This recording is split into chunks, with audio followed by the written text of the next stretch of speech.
안녕하세요. 우리 아이를 위한 클릭 우아클의 김규현입니다. 이제 벌써 6월 말이 됐어요. 제가 얼마 전까지만 해도 6월이 됐어요 라고 시작을 했던 것 같은데 시간이 정말 빨리 가는 것 같아요. 옛날에 이제 아가씨 때는 30대 때는 인생이 시속 30으로 가고 40대 때는 40으로 간다 이런 얘기를 들으면 무슨 말씀을 하시는 거지 라는 생각을 굉장히 많이 했는데 요즘 진짜 하루가 어떻게 지나가는지 모르겠고 일주일이 후딱후딱 지나가는 걸 보면서 정말 나도 시간이 흘러가는구나 라는 생각을 많이 하게 됐습니다. 오늘은 항생제 마지막 편이고요. 원래 제가 항생제를 시작하려고 했던 이유는 이제 음식에 여러 가지 가축을 키우는 과정에서 항생제가 들어간다 이러한 기사를 그리고 여러 가지 문헌들을 제가 보면서 이 주제를 한번 다뤄도 재밌겠다라는 생각을 해서 그랬었거든요. 그래서 오늘은 이 내용을 굉장히 간단하게 좀 알아보려고 하고요. 당연히 항생제가 많이 들어간 고기를 먹으면 좋기야 하겠어요, 우리 몸에. 하지만 왜 항생제를 쓰게 됐고, 그래서 이제 그 다음에 어떻게 이제 가축을 키우고 연구하시는 분들에게 어떠한 숙제가 주어졌는지에 대해서 같이 한번 알아보는 시간을 가졌으면 좋겠습니다. 행복소금님 안녕하세요. 바코드님도 안녕하세요. 통계는 내 운명님, 원빈도 눈 두 개, 나도 눈 두 개님 모두 정말 반갑습니다. 김재구 님도 안녕하세요. 월요일은 이제 제가 출근을 하고 제 회사가 강남 쪽이어가지고 이제 이쪽으로 넘어오면서 참 많은 생각을 하면서 오는데 신촌에서 넘어올 때보다 상대적으로 시간이 짧아서 참 많은 생각을 혼자 하면서 오게 되는 것 같은데 나무가 우거지고 해서 정말 요즘 기분이 좋은 것 같습니다. 우리 아이를 위한 항생제 마지막 편이 되겠고요.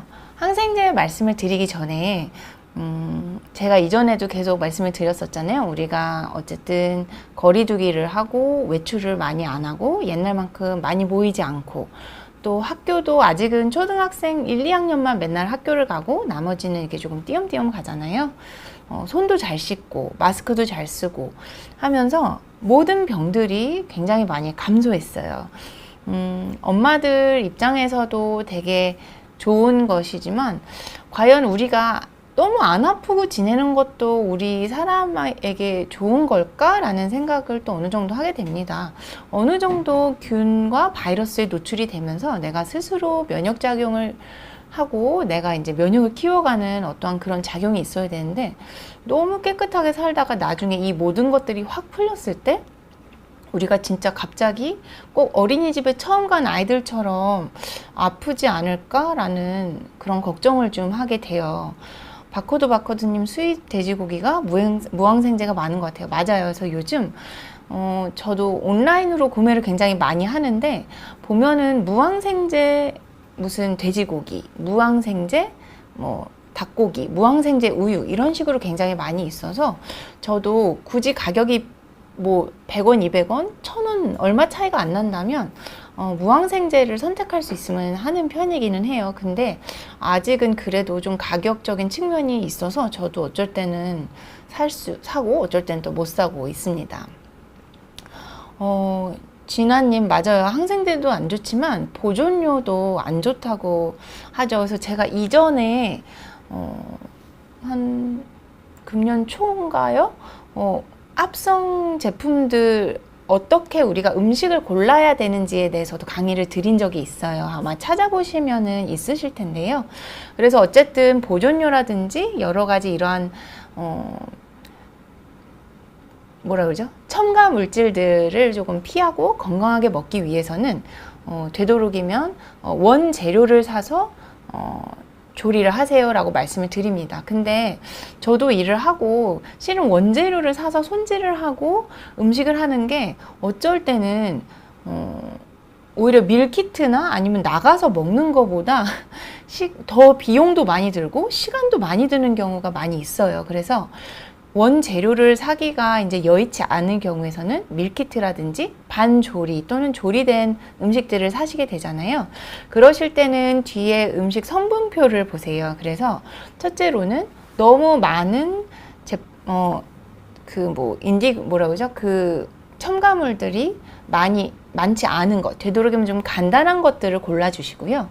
그 다음에 이름들을 보시고 되도록이면 원재료의 포션이 더 많은 것. 그러니까 예를 들면 호밀빵을 내가 먹으려고 샀다. 그러면 밀가루보다는 호밀의 퍼센트가 더 높은 거. 이런 식으로 내가 원래 먹으려던 재료가 더 많이 포함된 거를 사시고, 그 다음에 원재료 이외에 첨가물들이 있는 경우에서는 내가 그래도 많이 들어본 재료들, 익숙한 재료들이 있는 것, 그리고 그러한 재료들이 상대적으로 적은 것들을 선택을 하시면 그래도 그나마 좀 건강한 음식을 고르시지 않을까라고 말씀을 그때 드렸었고, 그 다음에 이제 유기농, GAP 이런 얘기들을 드렸었는데 기준이 조금씩 다르고, 또 한편으로는 유기농 제품에 대한 굉장히 걱정된 시선들이 많이 있어요.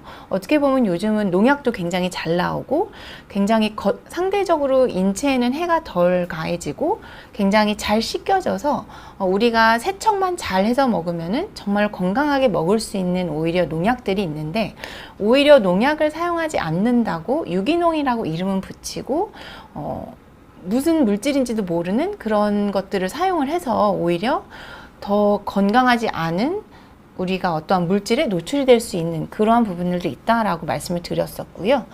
그 다음에 국산, 국내산, 수입산 이런 거에 대해서 어떻게 구분을 하는지 그런 부분들도 한번 정리를 했으니까 찾아보시고 나중에 혹시 비온디에서 여력이 되신다면 그 편을 밑에 링크를 좀 해주시면 아마 구독자분들이 보시기가 조금 편하실 것 같습니다.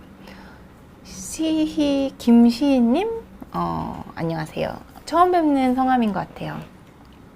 저는 아무래도 소아과 의사고 감염을 한때 공부를 열심히 했었고, 그 다음에 우리 아이들에게 늘 노심초사하는 여름철 질병이 이제 수족구거든요. 그래서 매년 여름철만 되면 수족구에 대해서 찾아보는 편이에요. 근데 여기 보시면 여기 작년이 까만색 그래프입니다. 그래서 이전에 보면은 벌써 4월 말, 빠르면 4월 말, 5월 초부터 그래프가 올라가기 시작해서 이제 여름철에 피크를 보이고 장마철이 되면서 이렇게 감소를 하는 굉장히 전형적인 우리나라의 그래프였는데, 작년부터는 이 그래프가 정말 바닥에 깔려서 가는 것을 보실 수가 있습니다. 의사 환자, 그러니까 의심이 되는 환자의 분율이기 때문에 정말 실험실적으로 확진이 된 환자랑은 조금 차이가 있을 수는 있지만 질병관리청에 이제 감염병 그 보고를 하는 자료를 보시면 작년에 환자가 거의 없었던 것을 보실 수가 있고요. 금년도 아직은 그러한 조금 양상을 띠고 있습니다. 그래서 금년도에는 또 이 양상이 어떻게 변할지 아직은 잘 모르기 때문에, 제가 수족구병이 유행하는 이 여름철만 되면은 엄마들 그리고 제 주변 지인들한테 꼭 강조하는 몇 가지가 있어요. 첫째는 물놀이를 갔을 때 물론 이거는 내가 불가항력적으로 진행이 되는 부분이지만 되도록이면 물을 먹지 않도록 해라. 수영장 물은 저희가 이제 소위 똥물이라고 표현을 하죠. 아무리 기저귀를 해도 방수 기저귀를 제대로 찰 수 있는 아이들은 거의 없습니다. 그리고 해보셔서 아시겠지만 조금만 물에 있으면 이게 퉁퉁 부르면서 새요. 그래서 어쨌든 그 수영장의 물은 거의 분변이 어느 정도 비율 섞여 있다고 보시면 되시고요. 그래서 되도록이면 그 물을 가끔가다 이런 애들도 봤어요. 그 물로 오글오글 하는 애들도 있고 서로 막 물을 먹이고 이런 장난을 하는 애들이 있는데 일부러 물속에 집어넣는다던가 이렇게 물을 먹을 만한 기회를 좀 덜 주시고요.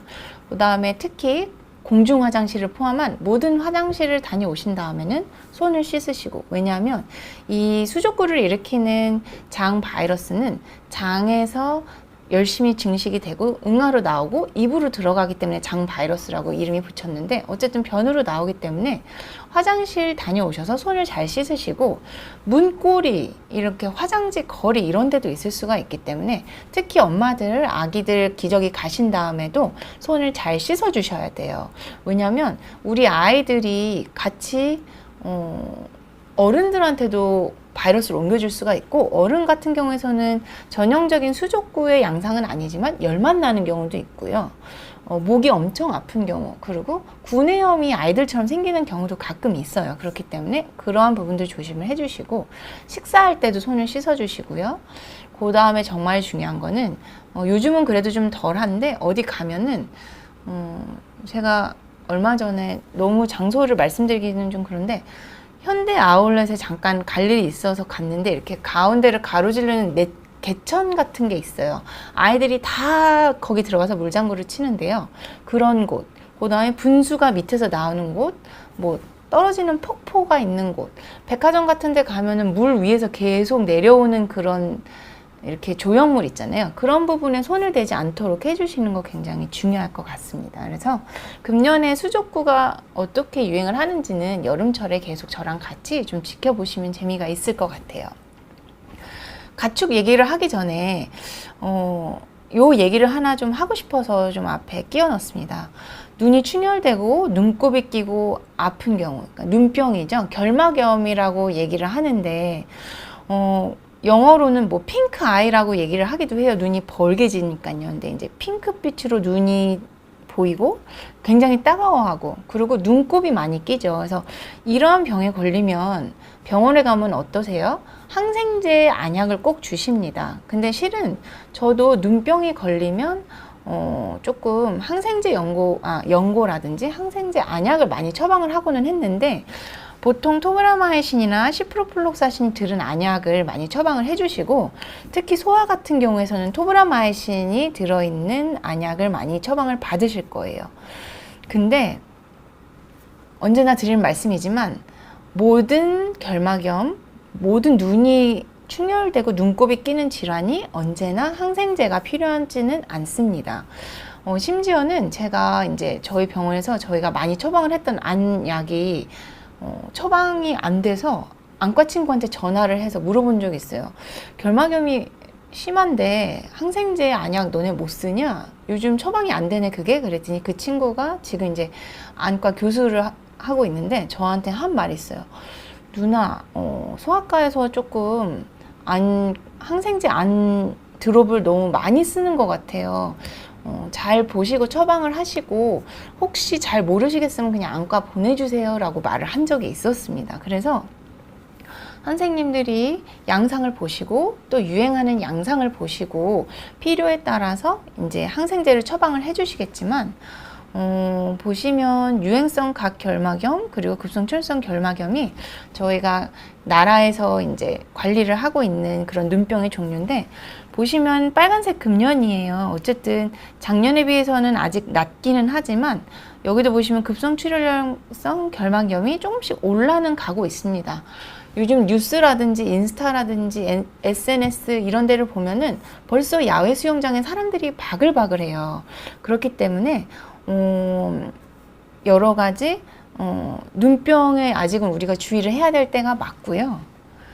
보시면 연령별로 조금 발생하는 순서가 다른데, 어쨌든 유행성 각결막염은 아데노바이러스에 의해서, 그리고 급성출혈성 결막염은 엔테로바이러스에 의해서 생기는 경우입니다. 그렇기 때문에 대부분은 바이러스성이기 때문에 모든 눈병에서 반드시 항생제 안약이 필요한 경우는 아니지만 따라서 처방을 해주시는 선생님들도 조금 신경을 써주시고, 만약에 정말로 안약을 받으신 경우에서는 제대로 잘 쓰셔서 빨리 나으셨으면 좋겠습니다. 이제 결국 항생제 얘기 다시 나왔습니다.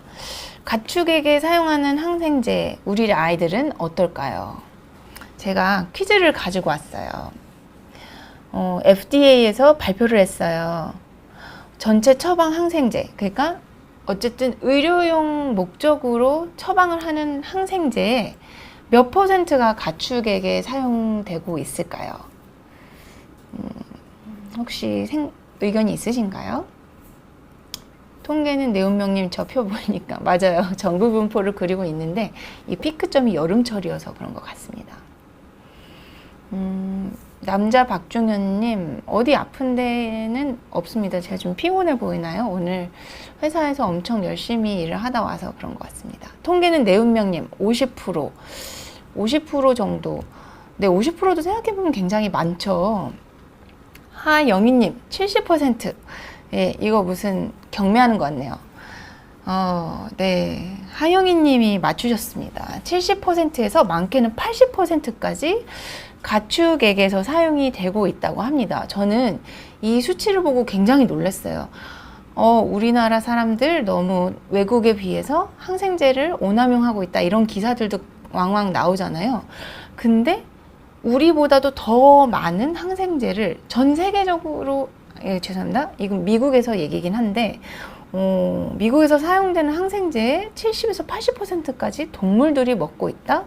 정말로 놀라운 수치가 아닐 수 없습니다. 아마 이렇기 때문에 무항생제 고기들이 굉장히 각광을 받고 있고 많이 팔리고 있는 게 아닐까라는 생각이 듭니다. 행복소금님, 정말 세상에나 정말 그렇습니다. 하영희님에게 선물을 드리고 싶은데 저는 선물을 드릴 힘이 없네요. 어쨌든 정말로 항생제를 많이 사용을 하고 있는데요. 소와 양에 비해서는 상대적으로 돼지나 가금류, 그러니까 뭐 오리고기나 닭, 이런 또 달걀 이쪽에서 더 많은 항생제를 섭취를 하고 있다라고 합니다. 그래서 그런지 저도 돼지고기나 우유, 그리고 뭐 계란, 닭고기, 오리고기에 무항생제라는 말을 소고기에서보다 더 많이 보게 된 것 같습니다. 왜 이렇게 많은 항생제를 가축에게 사용을 할까요? 보통은 항생제를 가축에게 먹이지 않아요. 그냥 먹이지 않고 아시다시피 음식에 섞어서 주시거나 아니면 물에 타서 복용을 하도록 하고 있습니다. 항생제를 정말로 이 아이들이 아파서 주는 걸까요? 그렇지는 않고요.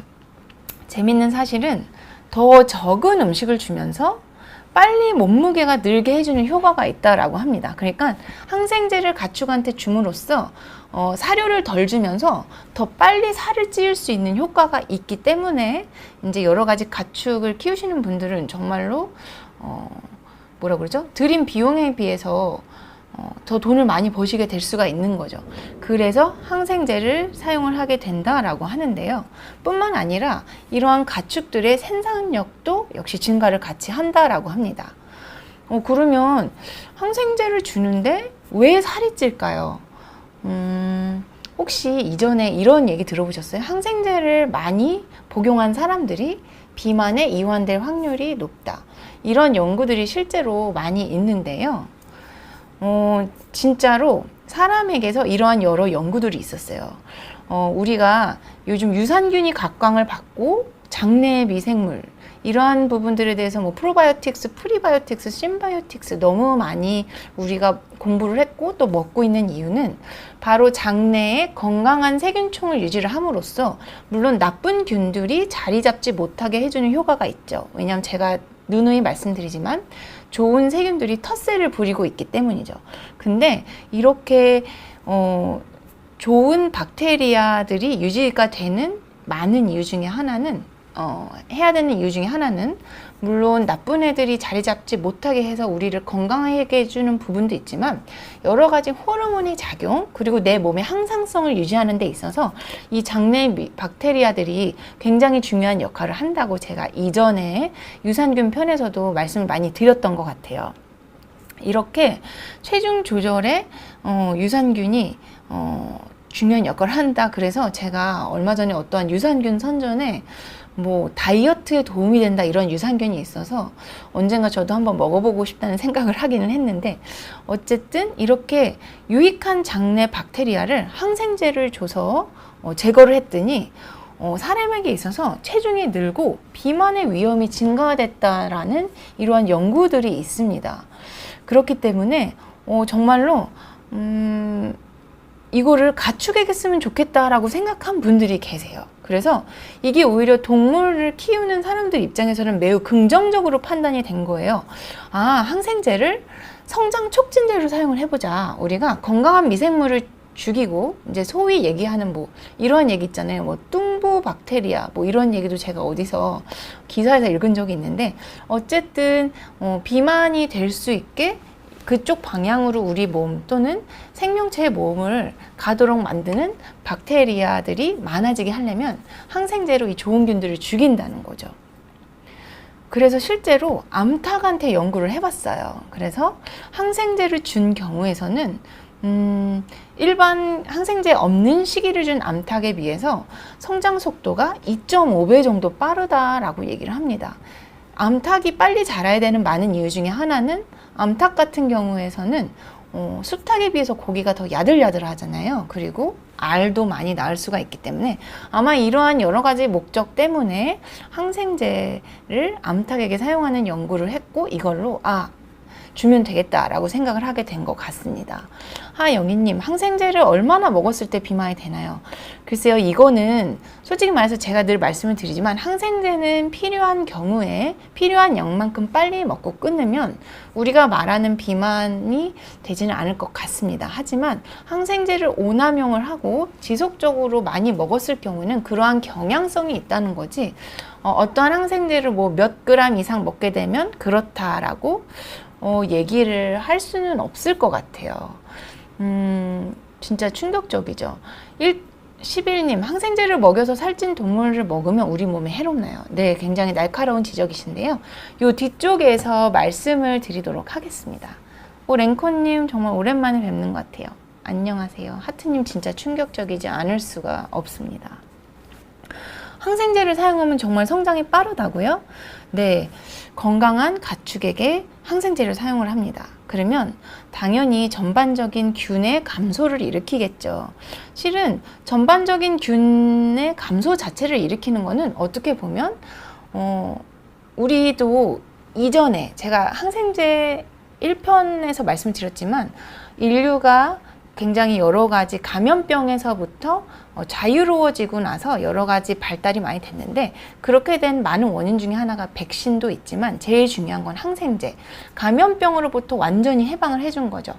적극적으로. 그렇기 때문에 어떻게 보면 아픈 횟수가 줄어들고, 옛날에는 사망률 1위가 암이나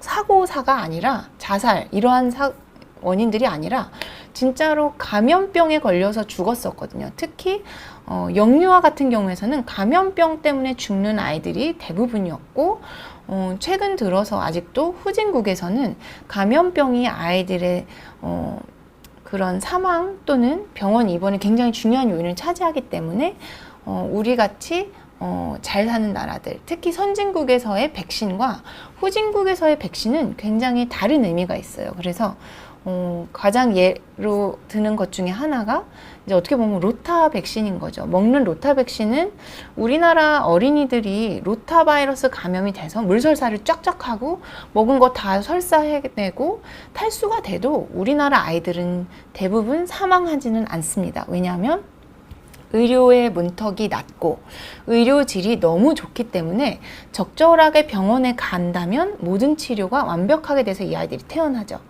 하지만 어떻게 보면 미국 같은 경우에서도 일부 정말로 빈곤층은 의료 접근성이 너무 떨어지고 의료비가 너무 비싸기 때문에 오히려 미국같이 의료비가 비싼 선진국에서도 이 로타 백신은 굉장히 중요한 의미를 가지고 있고, 거꾸로 후진국에서도 못 먹고 탈수가 되면 아이들이 정말로 사망을 할 수가 있기 때문에 굉장히 중요한 역할을 하게 되는 거죠.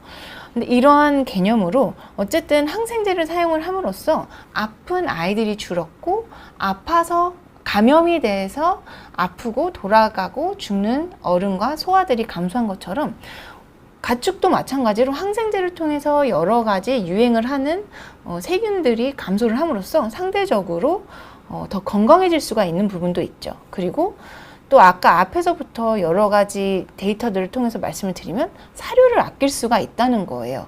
어떻게 보면은 병든 아이들한테까지 사료를 나눠줄 필요가 없기 때문인 거죠. 그리고 병에 걸리지 않으니까 더 건강하고 더 잘 자라게 되는 부분들이 있습니다. 말씀드린 대로 사람한테서도 비슷한 연구가 있어요. 그래서 후진국 어린이들한테 항생제를 줘봤다고 합니다. 그랬더니 키의 성장 속도가 매달 0.04cm, 그렇지 않은 아이들을 위해서 더 잘 자라고요. 어떻게 보면 뭐 0.3mm, 한 달에 0.3mm 자라는 게 뭐 대단한 거냐라고 말씀을 하실 수가 있겠지만, 보시면 이 키가 쌓이면은 최종 신장에 여러 가지 영향을 줄 수가 있어요. 그리고 몸무게도 정말 그람수로 따지지만 23.8g 월당 몸무게 증가가 더 있었다고 합니다. 이렇게 사람들, 특히 후진국 아이들한테서도 항생제를 줬더니 잘 자라고 몸무게가 잘 느는 이러한 부분들이 있는 것처럼 가축에서도, 그러니까 이건 분명히 가축과 사람이 같다는 말씀은 아니고요. 사람한테서도 이렇게 감염병이 중요한 역할을 하는데 동물한테서도 이러한 백그라운드가 있었다라고 말씀을 드리는 겁니다. 그러면 우리 동물들은 어떤 항생제를 사용을 할까요? 소의 경우에서는 테트라사이클린을 주로 사용을 한다 그래요. 그리고 최근 들어서는 이런 이름의 항생제를 사용을 하기도 하고요. 닭의 경우에서는 마이신, 사이클린이라고 이름이 끝나는 그러한 항생제들을 주로 사용을 하게 되는데, 대부분의 경우에서는 사료보다는 물에 타서 주는 경우가 많이 있다라고 말씀을 드립니다. 굉장히 중요한 아까 주신 질문에 대한 말씀입니다. 11님, 동물에게 항생제를 썼더니 이게 사람한테 어떠한 영향을 주나요? 네, 영향을 줍니다. 네. 물론 최종적으로 도축된 가축에게서 항생제 농도를 제한을 하는 여러 가지 시스템이 있기는 합니다.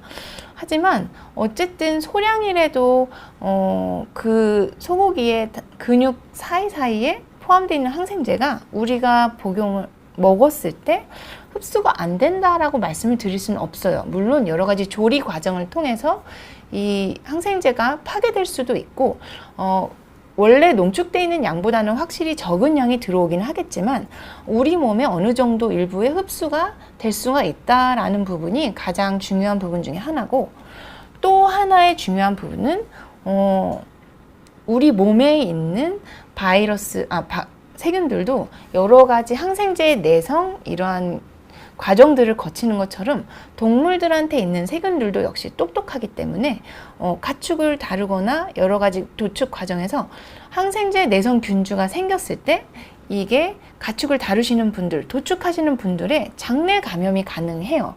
어쨌든 그분들도 거기서 식사를 하실 수 있고 음료수를 마실 수 있고 손에 묻어있는 여러 가지 세균들이 내 몸 안으로 들어올 수 있는 기회가 있다는 거죠.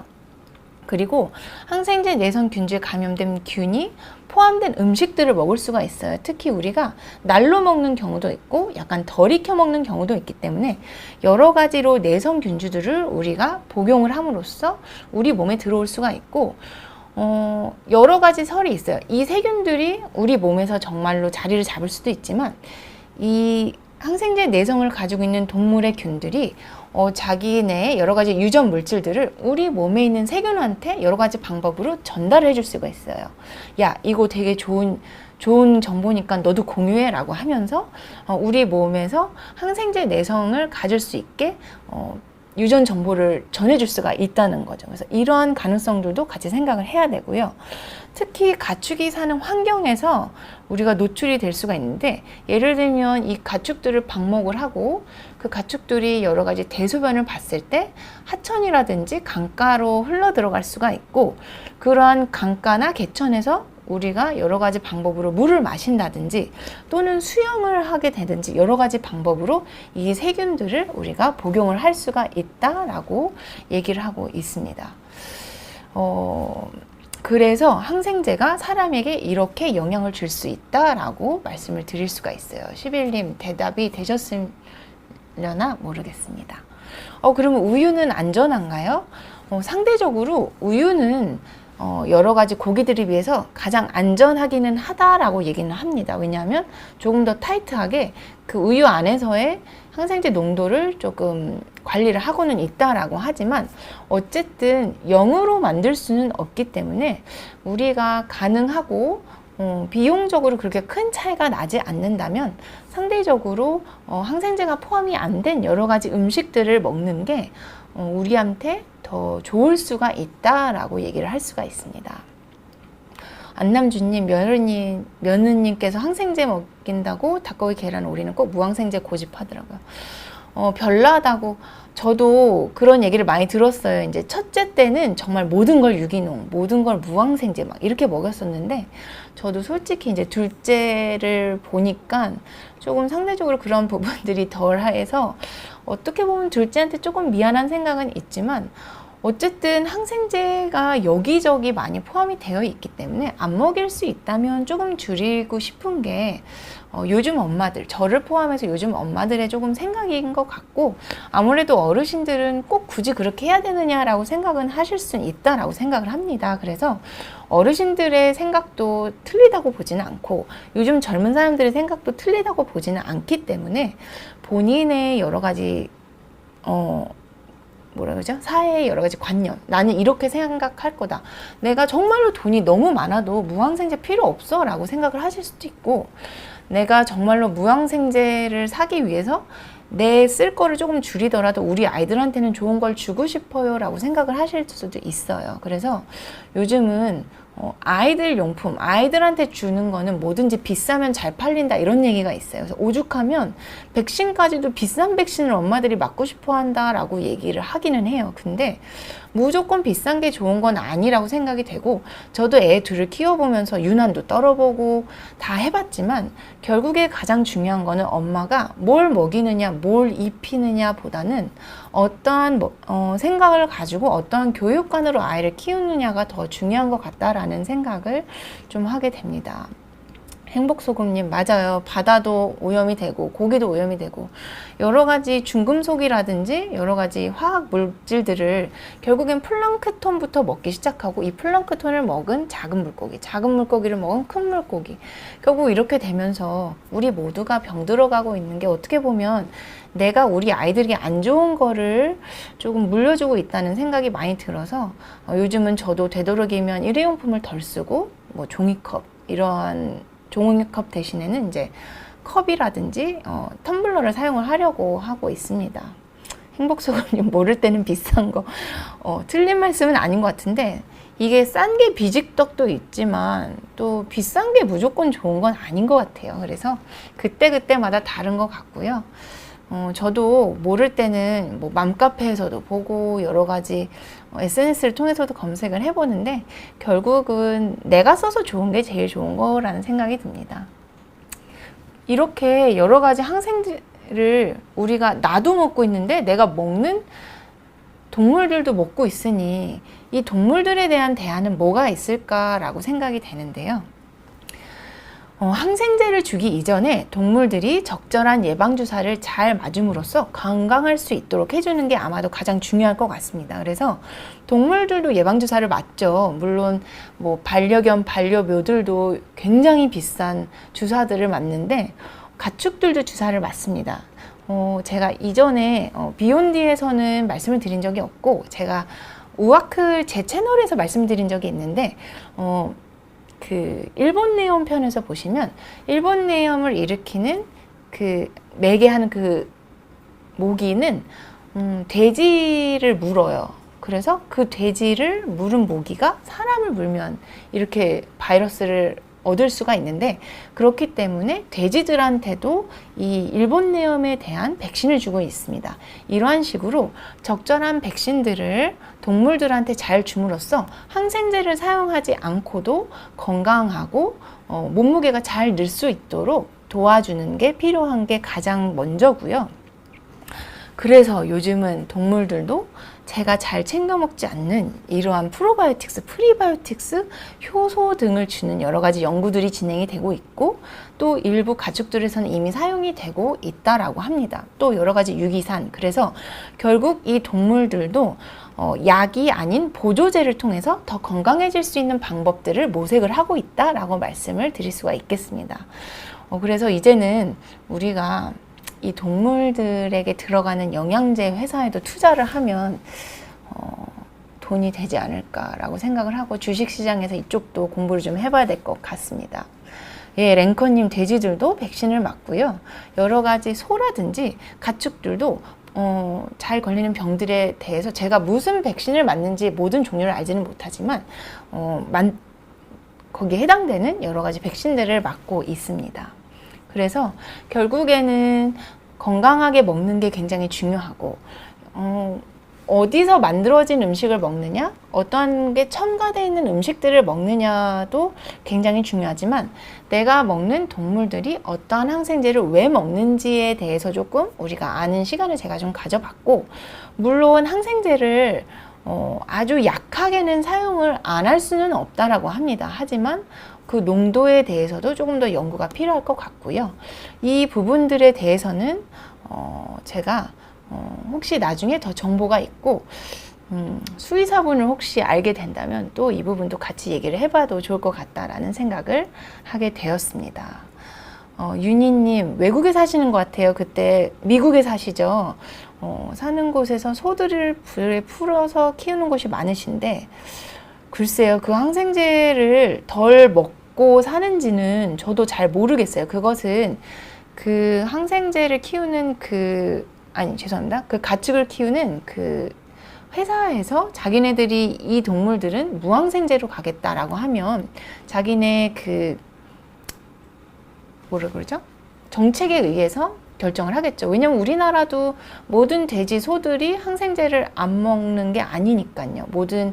근데 일부 농장에서는 무항생제를 고집하시는 분들이 있고, 그래서 아마 그거는 나라보다는 그 지역 나라보다는 그 회사의 그러한 신념에 따라서 달라질 것 같습니다. 유명한 신동엽관 선생님 우유, 계란, 생선, 고기 절대로 먹으면 안 된다고 하시던데, 그럼 뭘 먹어서? 글쎄요, 이제 요즘 이런 얘기가 굉장히 많이 있잖아요.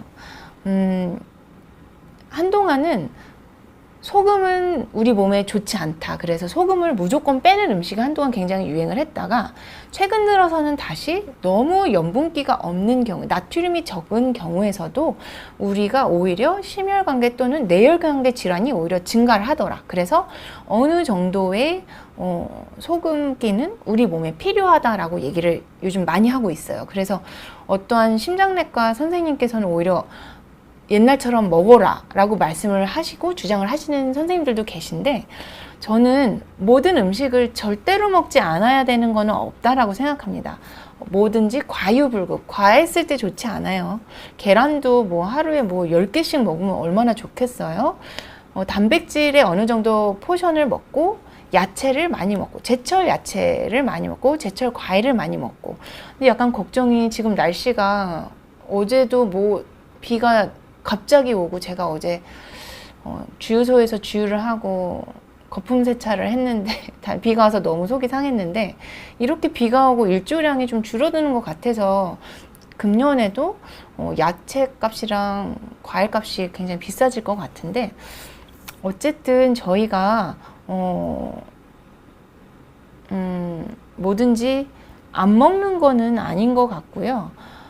야채를 많이 드시고, 대신에 이제 육류를 조금 줄이는 거는 도움이 될 것 같고, 단백질을 육류보다는 여러 가지 식물성 단백질들로 조금 더 포션을 늘리면 조금 더 건강할 수 있는 부분은 있지만, 아예 예를 들면 정말로 그걸 먹으면 내 몸이 나빠져, 이러한 부분들도 있는 것 같아요. 저는 양의사지만 한의학에서 얘기하는 체질이 어느 정도는 맞다라고 생각을 하고, 정말로 내가 몸이 안 좋을 때는 내 체질에서 먹지 말라고 하는 음식은 조금 줄이면 확실히 저도 몸이 좋아지는 걸 느꼈기 때문에, 체질이 비과학적이다, 근거가 없다라고 말씀드릴 수는 없을 것 같아요. 왜냐면 이거에 대해서 우리가 얘기를 하는 무작위 연구 이러한 것들을 진행을 하지 않았기 때문에 우리가 얘기를 할 수 없는 부분들이 더 크지만, 어느 정도 나한테 맞는 음식, 내가 안 좋아하는 음식, 이러한 부분들이 있기 때문에 그 부분들을 잘 가감을 하시고, 또 이제 제가 이전에 영양표를 보여드린 적이 있는데요,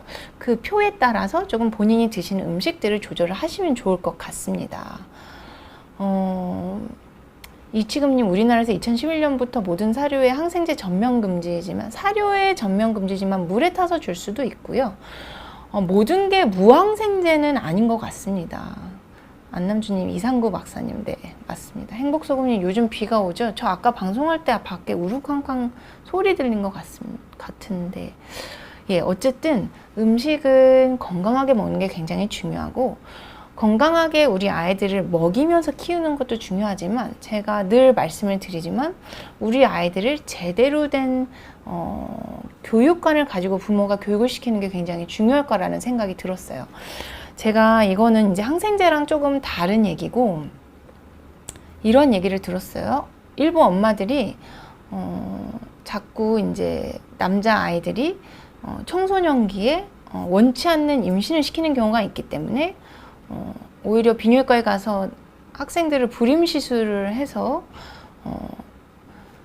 피임을 하는 방법이라든지 건강한 성생활을 하는 방법, 그리고 절제하는 방법, 이러한 부분들을 가르쳐 주는 게 아니라 일단 너 하고 싶은 대로 해, 사고만 안 치면 되지라는 생각으로 그러한 시술을 하는 아주 극소의 엄마들이 있다는 얘기를 들었어요. 근데 이 얘기를 들으면서 굉장히 안타까웠어요. 지금 우리나라 교육이 어디로 흘러가고 있는지, 저도 아이 둘을 키우고 주변 엄마들 그리고 친구들한테서 교육을 어떻게 시켜야 되는지에 대해서 얘기를 굉장히 많이 하지만, 진짜로 내가 아이들을 어떻게 먹이고 어떻게 입히고 어떤 교육을 시키면서 키우느냐 보다도 어떠한 머리를 갖게 하느냐, 그러니까 어떠한 사고를 갖게 하느냐가 굉장히 중요한 것 같고, 그 모든 거에서의 시작은 부모의 가정교육이라는 생각이 많이 듭니다. 그래서 밥상머리 교육이라는 게 제가 굉장히 좋아하는 단어인데, 정말로 식사를 통해서, 식사 자리에서 우리가 아이들에게서 굉장히 많은 것들을 가르쳐 줄 수 있고 얘기를 해줄 수가 있다라는 생각을 많이 들었어요. 제가 누가 저한테 물어봤어요. 언니는 소아과 의사인데 아이들한테 꼭 이것만은 해야 된다라고 생각을 하는 게 있어? 라고 저한테 물어봤어요. 제가 한 5가지가 있어요. 저 같은 경우에서는 저는 기독교이기 때문에 우리 아이들이 제대로 된 신앙관을 갖게 하는 게 가장 첫 번째 목표고요. 두 번째는 아이들이 어른을 공경하는 것. 그래서 어른한테 존댓말을 쓰는 방법을 굉장히 연습을 많이 시키고 있습니다. 아직도 저희 아이들은 자기가 편한 어른들한테는 조금 반말을 섞어서 하는데, 이 부분을 굉장히 열심히 교육을 엄하게 시키고 있어요. 이게 굉장히 중요한 것 같고, 그 다음에 자기가 쓴 물건 제자리에 갖다 놓는 거, 이 연습 굉장히 많이 시키고 있습니다. 요즘 보시면 자기가 먹은 쓰레기 그대로 두고 가는 사람 굉장히 많이 있습니다. 의사고 변호사고 뭐 대단한 사람이면 뭐예요? 내 뒷정리 내가 할 줄 모른다면 저는 그것은 자기 인격이 완성되지 않은 사람이라고 생각을 합니다. 그리고 인사 제대로 하는 거. 안녕하세요, 안녕히 계세요, 감사합니다, 미안합니다. 실은 미안하다고 얘기하는 거 굉장히 민망하거든요. 근데 그게 미안하다고 얘기를 했을 때 괜찮아 라고 얘기를 할 수 있는 여유도 중요하지만, 미안하다고 얘기를 할 수 있는 그 마음의 여유가 굉장히 중요하고, 근데 제가 이런 얘기 들었어요. 내가 미안하다고 얘기를 했을 때 반드시 괜찮아요 라고를 할 필요는 없다라고 얘기를 합니다. 왜냐하면 그거는 받아들이는 사람의 상태에 따라 다르기 때문에 내가 미안해 라는 말은 그 사람의 반응에 상관없이 할 수 있는 사람이 돼야 된다라고 저도 계속 훈련을 시키고 있고요. 그래서 제가 하는 것 중에 하나가, 가끔 버스를 타면 이제 이렇게 삐 하고 카드를 찍으면서 아이들한테, 기사 아저씨한테 안녕하세요 라고 하라고 시켜요. 근데 재미난 게, 제가 주말에 둘째 아이를 데리고 버스를 타고 잠깐 동네 볼일을 보다가 집에까지 오는데, 갈 때 아저씨는 아이가 안녕하세요 그랬더니 그래 안녕 이렇게 받아주셨는데, 올 때 아저씨는, 저희 아이가 6살인데 안녕하세요 인사를 했더니 이렇게 한번 보시고 앞을 보더라고요. 근데 제가 굉장히 민망했어요. 왜냐하면 저희 아이가 저를 쳐다보더라고요.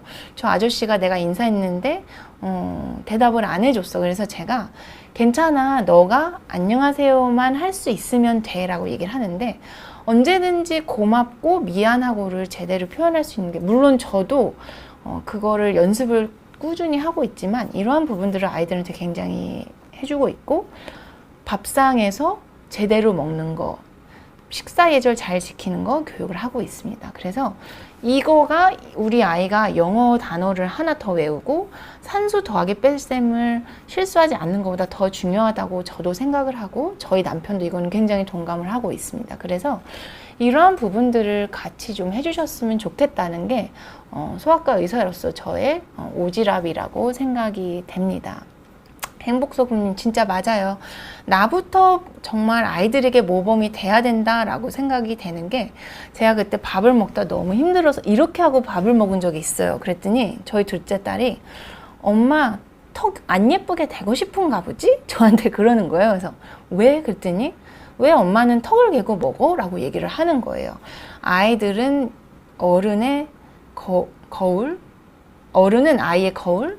어쨌든 저는 아이들의 거울이 될 수밖에 없고 진짜로 나부터가 잘해야 된다는 생각을 했습니다. 그래서 우리 아이들의 미래는 물론 항생제를 먹이고 안 먹이고도 중요하고 우리 아이들이 건강하게 다음 세대를 살아갈 수 있는 게 굉장히 중요하지만 몸이 건강한데 머릿속에 썩어 빠졌으면 하나도 도움이 되지 않는다고 생각하고 그 나라의 미래는 없다고 생각합니다. 그렇기 때문에 우리 어른들부터가 진짜로 제대로 된 교육을 아이들을 시킴으로써 진짜 건강한 다음 세대를 준비를 해야 된다는 게 많이 생각이 들고요. 오늘 제 말을 통해서 정말 다시 한번 느끼는 건 저부터가 잘해야 되겠다라고 생각이 듭니다. 그래서 이 기회를 통해서 그러면 엄마 아빠한테 저도 감사하다고 말씀을 드리고 싶고요. 제가 챙기지 못해서 서운하신 부분이 있다면 죄송합니다. 이 얘기를 드리고 싶네요. 제가 너무 오지랖을 떨었던 방송인 것 같고요. 어쨌든 저희도 건강하게 건강한 음식들을 고르면서 더 건강한 몸을 준비해야 되겠다라고 생각을 들었습니다. 제가 여러분께 조금 양해를 구할 일이 좀 생겼어요. 아까 제가 좀 피곤해 보인다고 말씀을 주셨는데 제가 그거는 오늘 아이라인을 가져오지 않아서 눈 화장이 완벽하지가 않았던 부분이 좀 있는 것 같고요. 실제로 제가 조금 업무가 바뀌면서 많이 피곤해져서 매주 하던 방송을 7, 8월 2달만 격주로 좀 운영을 하고 싶어요. 그래서 7월 다음 주 방송을 하고 그 다음 주 쉬고 그 다음 주 방송을 해서 격주로 조금 7, 8월만 진행을 하고 9월부터는 더 재미난 주제로 다시 매주 찾아뵙도록 하겠습니다. 혹시 서운하신 부분들이 있다면 제가 더 준비를 해서 열심히 진행을 하도록 하겠습니다. 하나 질문 있으시네요. 고기는 완전히 익혀서 먹는 게 더 좋은 건가요? 이전에 비해서 고기들의 관리가 더 잘 되고 고기의 상태도 더 잘 유지가 되고 있기 때문에, 그러니까 제 말은 도축한 고기, 그 다음에 키우는 과정에서 여러 가지 나쁜 균들이 줄었기 때문에 요즘은 돼지고기도 좀 덜 익혀 먹어도 된다라고 말씀을 하시는 분들도 계세요. 근데 저도 아직은 돼지고기는 좀 찝찝해서 꽉 익혀 먹는 편이기는 한데 덜 익혀 먹는 부분은 실은 맛에 조금 더 포션이 있는 것 같고요. 저는 고기는 미디움 레어로 먹는 편이고 돼지고기는 꽉 익혀서 먹는 편입니다. 그래서 그거는 꽉 익히면서 여러 가지 발암물질이 나오고 여러 가지 물질들이 나온다라고 해서 조금 덜 익혀 먹는 게 좋다라고 말씀을 하시는 부분들이 있지만 가장 중요한 거는 태우는 거는 안 좋은 것 같고요. 굉장히 건강하고 잘 관리가 된 고기들 같은 경우에서는 살짝 덜 익히셔도 건강상에 큰 문제는 없으실 것 같습니다. 네, 코런프렌즈님 왜요? 네, 제가 아까 너무 피곤해 보인다는 말씀이 많으셨고 더 재밌는 주제를 찾기가 실은 조금 어려워서 조금 격주로 하고 9월부터는 다시 제가 힘을 내서 재밌게 진행을 하도록 하겠습니다. 긴 시간 같이 해주셔서 감사하고요. 저는 다음 주에 뵙도록 하겠습니다. 6월 마무리 잘 하시고 다음 달에 뵙도록 할게요. 수고하셨습니다.